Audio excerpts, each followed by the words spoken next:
নমস্কার। আপনারা দেখছেন দ্য ইন্ডিপেন্ডেন্ট বেঙ্গল। আমি শিবম। প্রথম মন্ত্রিসভার বৈঠকে আজকে দুটো রীতিমতো বড় পদক্ষেপ বিজেপির নতুন সরকারের পক্ষ থেকে নেওয়া হয়েছে।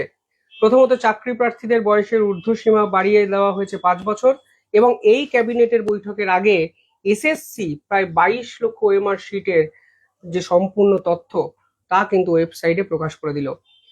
সব থেকে বড় প্রশ্ন, এই যে এসএসসি রিলেটেড দুর্নীতির মামলা চলছে, এসএসসির এই পদক্ষেপের পর সেই দুর্নীতির মামলাগুলোতে কি এর প্রভাব পড়বে? এই প্রশ্নের উত্তর খুঁজতে আজ আমি এই মুহূর্তে এসে পৌঁছেছি আইনজীবী ফিরদৌস শামীমের কাছে। স্যার, প্রথমেই দ্য ইন্ডিপেন্ডেন্ট বেঙ্গলে স্বাগত। নমস্কার। কালকে এসএসসির এই পদক্ষেপ আপনাকে কি চমকে দিয়েছে? মানে দিনের পর দিন যারা কোর্টে দাবি করেছে তাদের কাছে এই ওএমআর শিট নেই, তারা অযোগ্য যোগ্যর বিভাজন করতে পারছে না, তারা সম্পূর্ণ ওয়েবসাইটের তালিকা কালকে প্রকাশ তো করে দিল। ফলে এইটা আপনাকে কি চমকে দিয়েছে, এবং এর পরবর্তী পদক্ষেপ কি হতে পারে?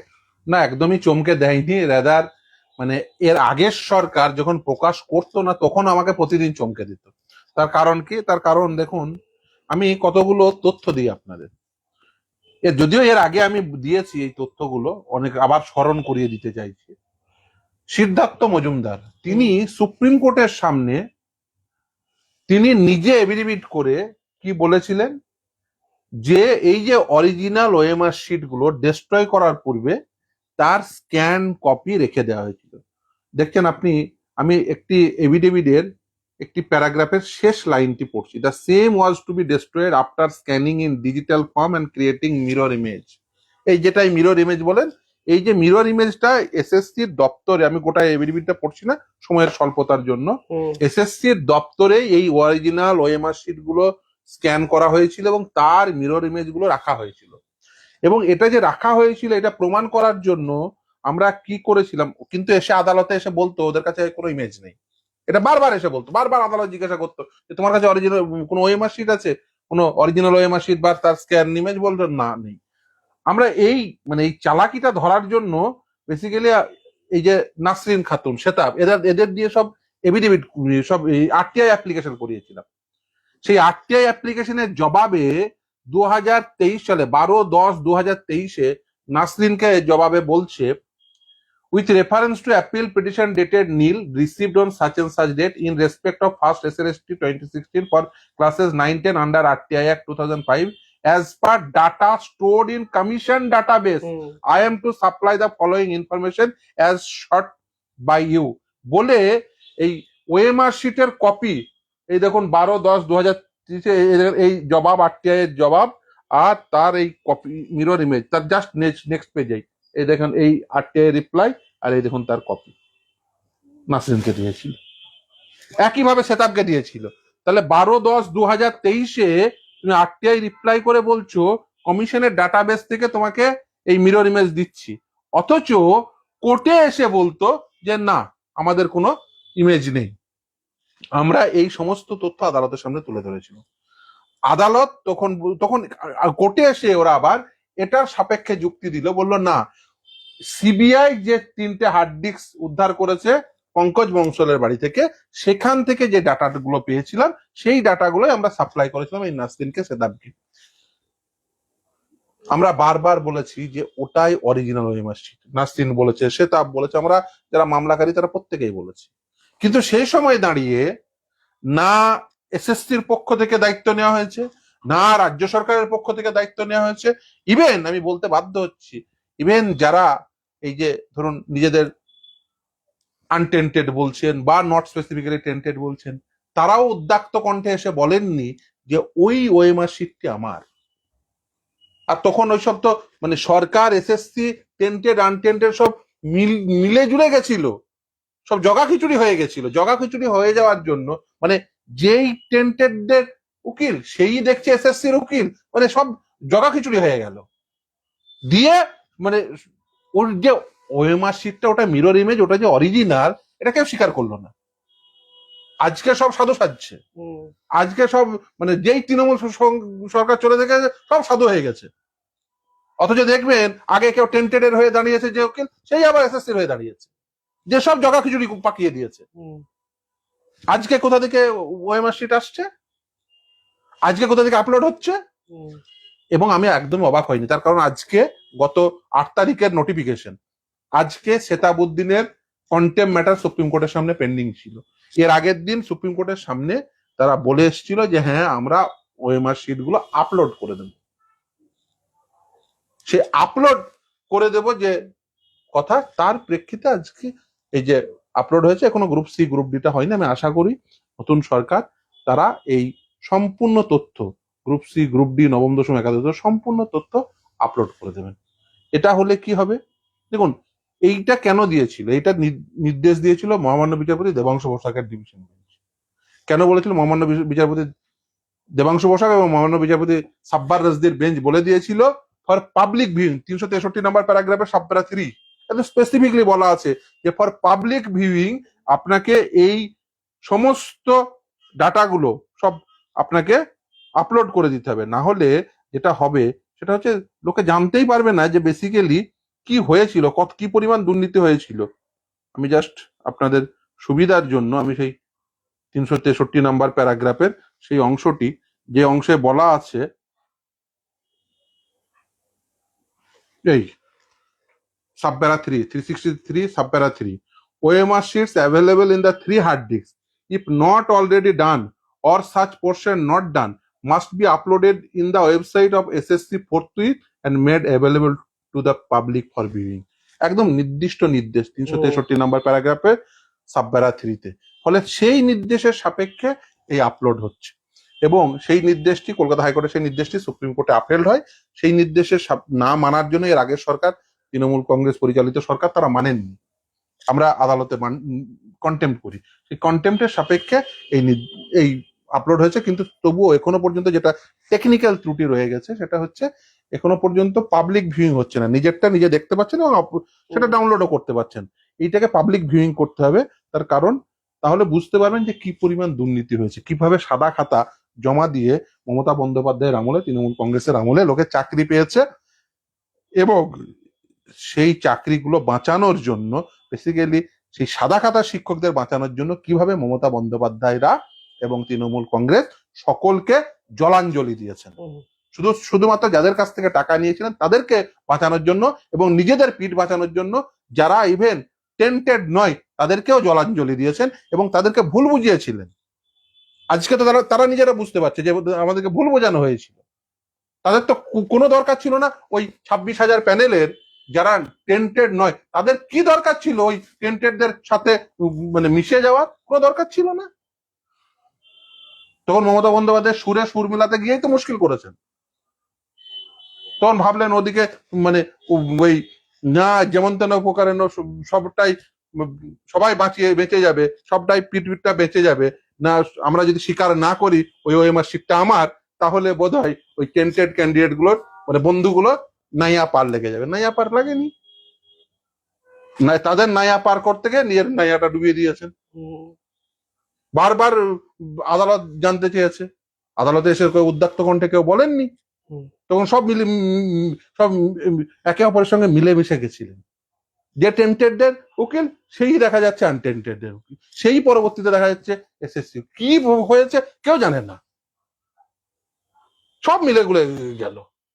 এসএসসি এতদিন কেন ওএমআর শিট প্রকাশ করেনি, এই প্রশ্ন তো উঠবেই। এবং এক্ষেত্রে আগের সরকার কি দায় এড়াতে পারে? মানে এসএসসি স্বতন্ত্র সংস্থা হওয়া সত্ত্বেও যেভাবে সরকার এসএসসি কে বিভিন্ন ক্ষেত্রে ডমিনেট করেছে আমরা দেখতে পেয়েছি, সেখানে দাঁড়িয়ে দেখুন সরকার, এসএসসি এবং বোর্ড এরা যদি চাইতো তাহলে এই সেগ্রিগেশন সম্ভব ছিল। এই সেগ্রিগেশন সম্ভব কেন হয়নি? তার কারণ তারা চাননি, তাই সেগ্রিগেশন হয়নি। তারা যদি অ্যাডমিট করে নিতেন হ্যাঁ ওটা অরিজিনাল ওএমআর শিট, তারা এভিডেভিটে বললেন, কিন্তু আদালতের সাবমিশনের সময় বললেন না এটা আমরা সঠিকও বলতে পারছি না, বেঠিকও বলতে পারছি না, কোনো ওর নিয়ে কোনো মন্তব্য। অথচ এভিডেভিটে বলা আছে না ডেস্ট্রয়ের পূর্বে ওটা মিরর ইমেজ নেওয়া হয়েছিল, স্ক্যান করে। যখন আরটিআই করে কপি চাইছি তখন সাপ্লাই করছেন, অথচ নিজে যখন আদালতে এসে তখন আর স্বীকার করছেন না।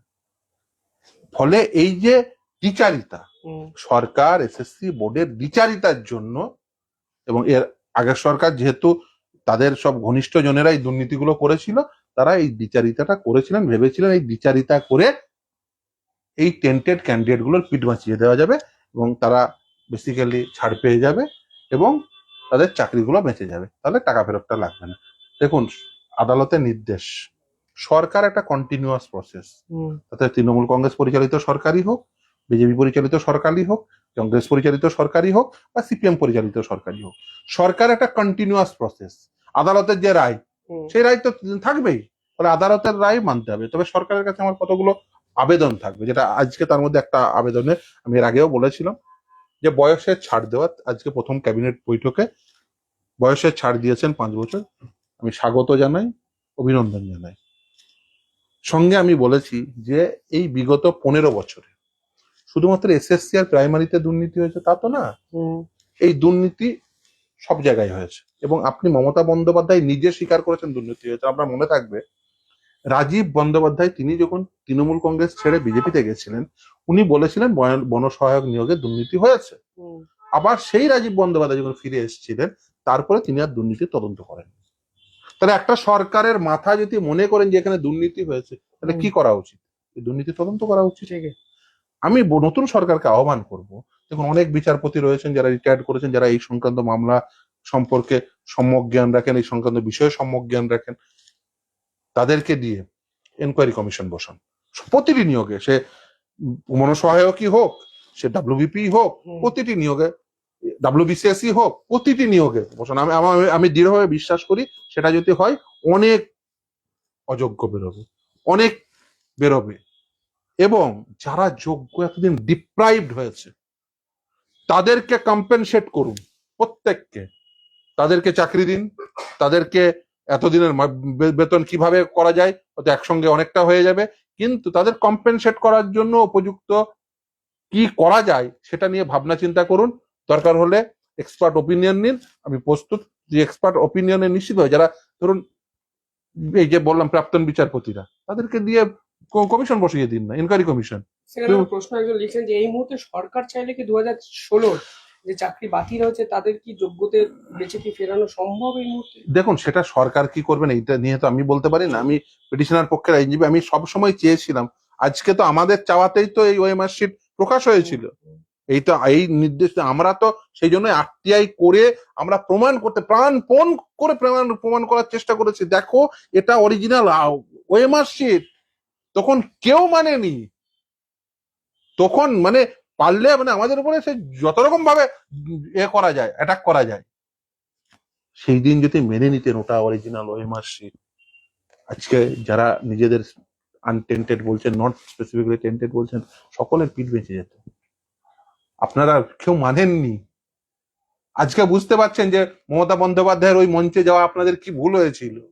আজকে বুঝতে পারছেন যে মমতা বন্দ্যোপাধ্যায় শুধু নিজের পিঠ বাঁচানোর জন্য আপনাদেরকে ব্যবহার করে নিয়েছে। আজকে বুঝতে পারছেন, বলতে পারছেন না, সেদিনও বলতে পারেন না, আজকেও বলতে পারছেন। নিজের ভুলগুলো সংশোধন করে ফেলুন। উনি বলেছিলেন মানে plan A B C D সব ওনার রেডি আছে। ওনার plan A B C D সবগুলোই হচ্ছে ওনার পিঠ বাঁচানোর, টাকা বাঁচানোর লড়াই ছিল। এবং উনি যাদের ওনার আশেপাশের লোকজনরা যাদের কাছ থেকে টাকা তুলেছিল, সেই টাকা বাঁচানোর লড়াই ছিল ওনার plan A B C D. সেই জন্য যারা যোগ্য তাদেরকেও সাথে নিয়েছিলেন, যারা অযোগ্য তাদেরকেও সাথে নিয়েছিলেন, সব যোগ্য অযোগ্য, সব বৈধ অবৈধ সব একসঙ্গে মিলিয়ে দিয়ে উনি একেবারে জগা খিচুড়ি তৈরি করেছিলেন, যাতে কোনোভাবেই ওই চাল কাকরের তত্ত্ব, চাল কাকর কোনোভাবেই সেগ্রিগেট না করা যায়। যদি সরকার এটা ইচ্ছা করত, তাহলে এই চাল কাকর সব থেকে ভালো আলাদা করে দিতে পারতো। এবং আমি তো মনে করি, আমি অনেক সময় বলেছি ইন্টারভিউ দিয়ে, যে এইটার সম্পর্কে সব থেকে ভালো তথ্য তো মমতা ব্যানার্জি দিতে পারবেন। তার দলের ছেলে মেয়েদের ডেকে বলবে, ভাই কে কার কাছ থেকে টাকা নিয়েছে সেই লিস্টটা জমা দে, সেই লিস্টটা টাঙিয়ে দিলেই তো হয়ে যেত এইগুলো সব অবৈধ। আমি বলেছিলাম যে নবান্ন থেকে 14 তলা থেকে লম্বা করে টাঙিয়ে দিন লিস্টটা, এইগুলো অবৈধ। কার কাছ থেকে টাকা নিয়ে চাকরি দিয়েছেন সেটা টাঙিয়ে দিয়ে দিলেই তো হয়ে গেল। এই যে ধরুন, আমি দৃঢ়ভাবে বিশ্বাস করি সরকার, এসএসসি এবং বোর্ড, এই মিলিত সংস্থাগুলো যদি একসঙ্গে একভাবে কাজ করত, এবং এই আর্টিকেল 12 অথরিটি গুলো প্রত্যেকেই জানেন কিভাবে দুর্নীতি হয়েছে, এবং আমি মনে করি যদি সঠিকভাবে তদন্ত হয় তাহলে আরো অনেকে ধরা পড়বে, যেটুকু ধরা পড়েছে এটা হিমশৈলের চূড়া মাত্র। এবং আমি মনে করি যে যারা যারা যোগ্য এখনো বঞ্চিত আছে তাদের প্রত্যেককে কম্পেনসেট করা উচিত, প্রত্যেককে চাকরি দেওয়া উচিত। তাদের বয়সে ছাড় দিয়েছেন, এটা অত্যন্ত সাধু উদ্যোগ। আমি অভিনন্দন জানাচ্ছি, আবার অভিনন্দন জানাচ্ছি, এবং আমি বলছি যে এদেরকে কম্পেনসেট করতে হবে, এদেরকে কম্পেনসেট করুন। আশা করি সেটা করবেন। দেখুন, প্রাক্তন অনেক বিচারপতি রয়েছে, তাদেরকে দিয়ে এনকোয়ারি কমিশন বসান, দিয়ে আপনি অন্তত পক্ষে এই ছেলেগুলোকে যারা বঞ্চিত হয়েছে তাদের অন্তত পক্ষে বাঁচান।